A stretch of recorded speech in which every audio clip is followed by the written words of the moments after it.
Hi guys, you're in a nutshell with me, Ina. Kung kayo po ay suki na ng aking channel, then you likely have heard me talk about itong kasalukuyang immigration minister na si Miss Leyna Diab. I've had my share of criticisms about her performance, no? Specifically, ang issue ko sa kanya, parang nakukulangan ako sa kanyang pagdepensa, yan. Pagpapaliwanag sa pabago-bagong immigration policy, which, for me, at this point in time, is critical. Napaka-hot topic ngayon ng immigration. Makakatulong sa kasalukuyang administrasyon kung ang tao nila dyan sa posisyon yan ay magaling makipagdebate, handang-handa na depensahan ang mga immigration policy na nilalabas nito. Kung hindi, tingnan nyo, ang dali niyang punahin, ang dali niyang i-criticize, ang dali niyang i-call out ng mga tao sa kabilang partido. Kasi they see the weakness in her, unfortunately, na parang hindi makasabay sa debate. That is my issue with her. I see it. And apparently, mukhang dumadami na po ang pumupuna rin sa kanya. I will share with you a report wherein mukhang sinasabi doon na kahit yung mga kapartido niya, nananahimik na lang, pero ang katotohanan daw, napapailing na lang din sa tuwing siya ay naririnig nilang nagsasalita. And then later on, I will share with you a video sa House of Commons, bago po ito, kung saan ang isang MP doon, I'm sure alam niyo na kung sino, ang kanyang biggest critic, si MP Michelle Rempel-Garner ng Conservative Party. Sinabi niya na itong immigration minister na ito, dapat palitan na ito ni Prime Minister Mark Carney.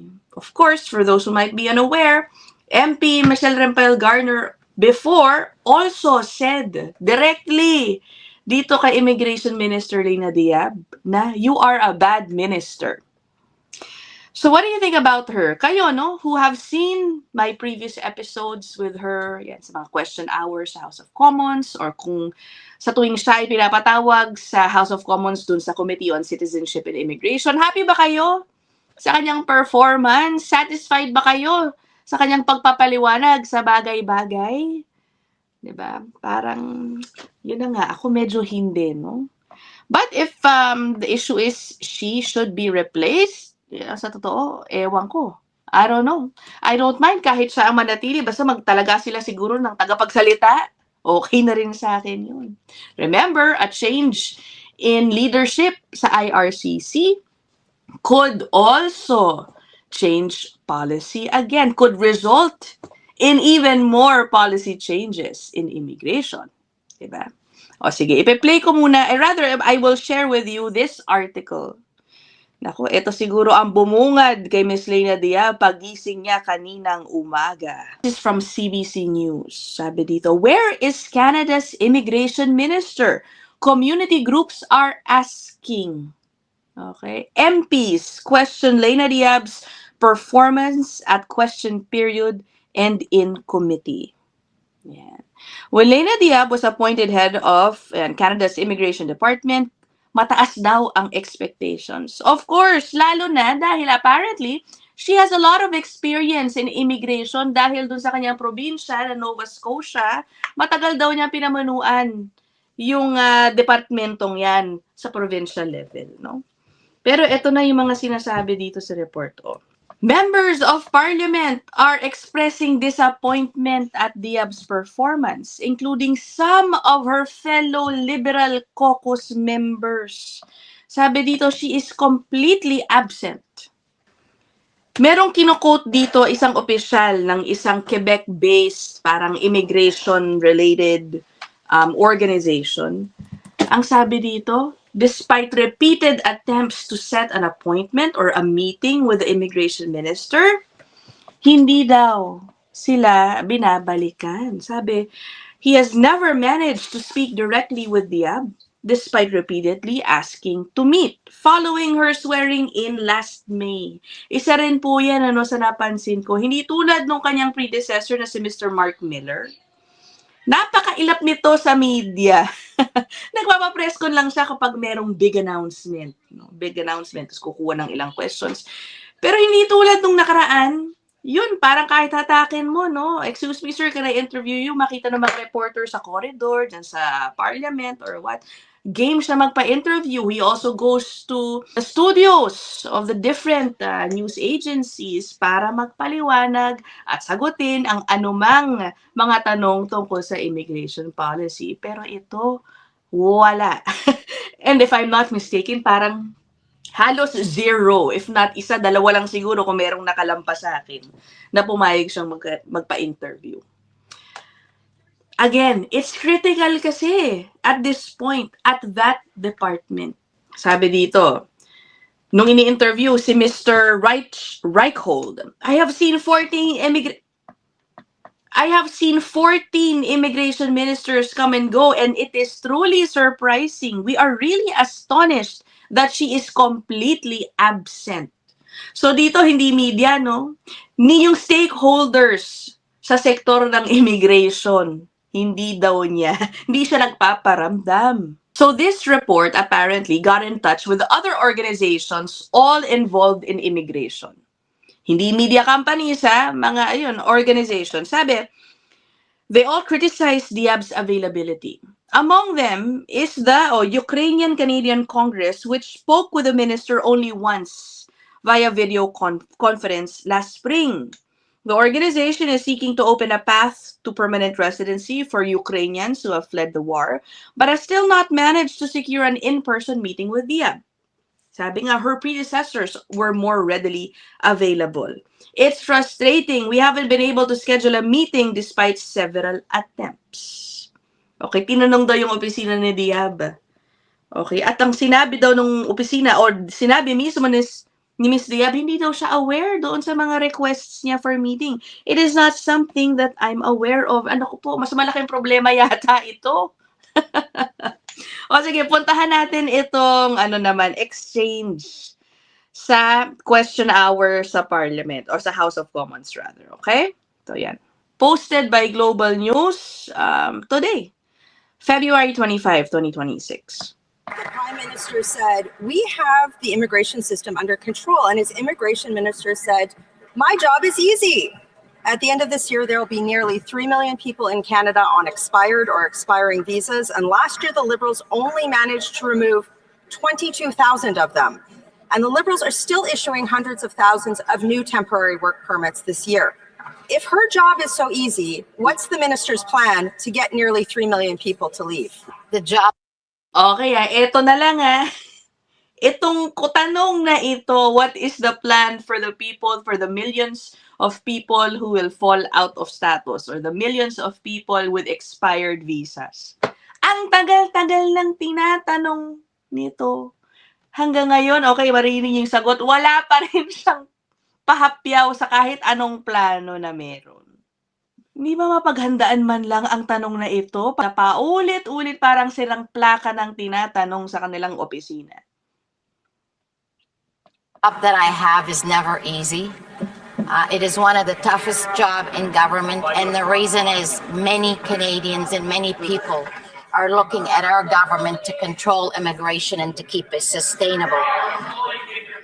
With regards to the temporary, we have targets, we have ranges for temporary residents.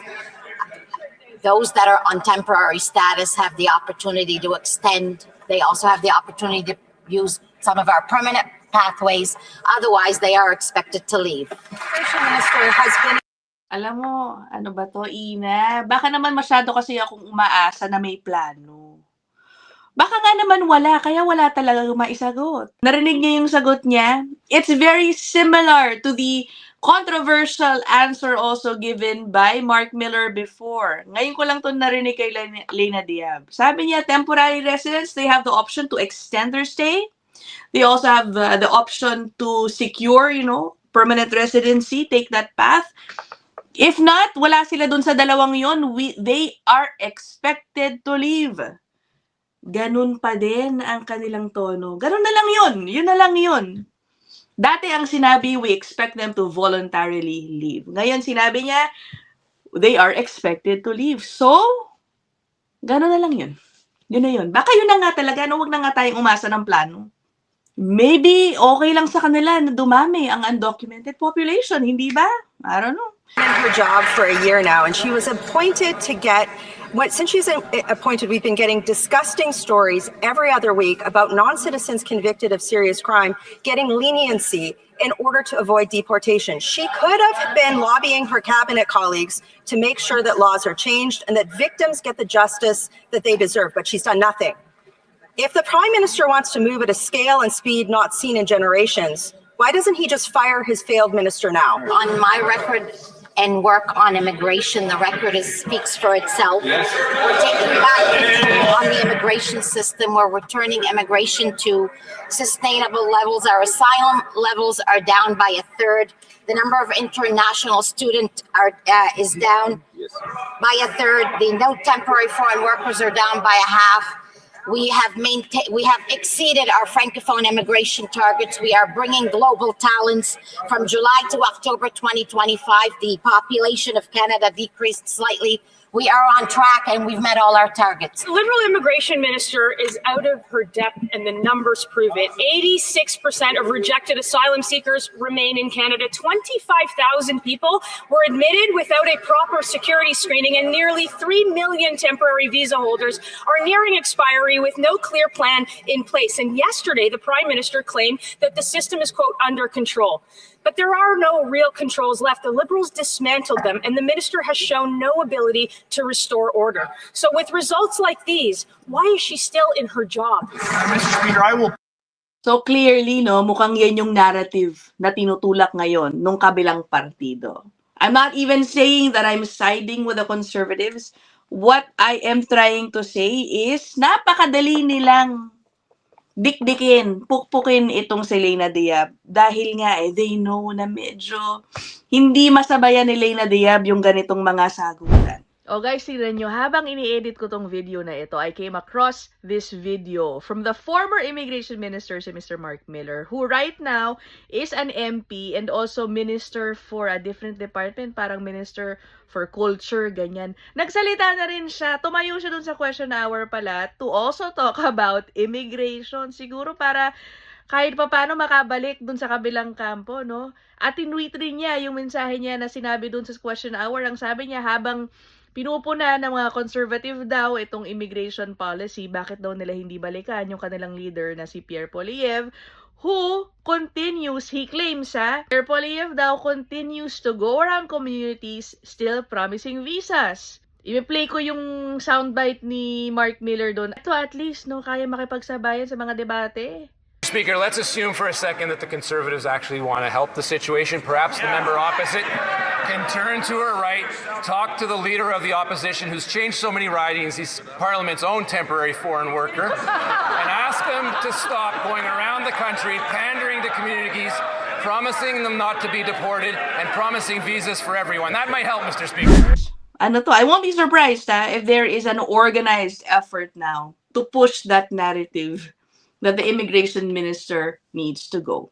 Honestly, alam mo, kung tutuusin, ang daming ginagawa ng IRCC ngayon. Ang daming policy changes, naghihigpit sila. Meron naman, feeling ko meron naman siyang mga balay na pwedeng isagot. Kasi on the ground, tingin ko nararamdaman talaga naman to ng mga temporary residents eh. Hindi masyado nabibida, sa totoo lang, yung paghihigpit na nangyayari, no? Pero for some reason siguro, may kakulangan din sa kanyang communications team, ano? Hintayin natin kung anong sasabihin ni Prime Minister Mark Carney tungkol dyan. Okay, so I will end this episode here. I look forward to reading your comments down there. I'll see you guys in the next one. Bye!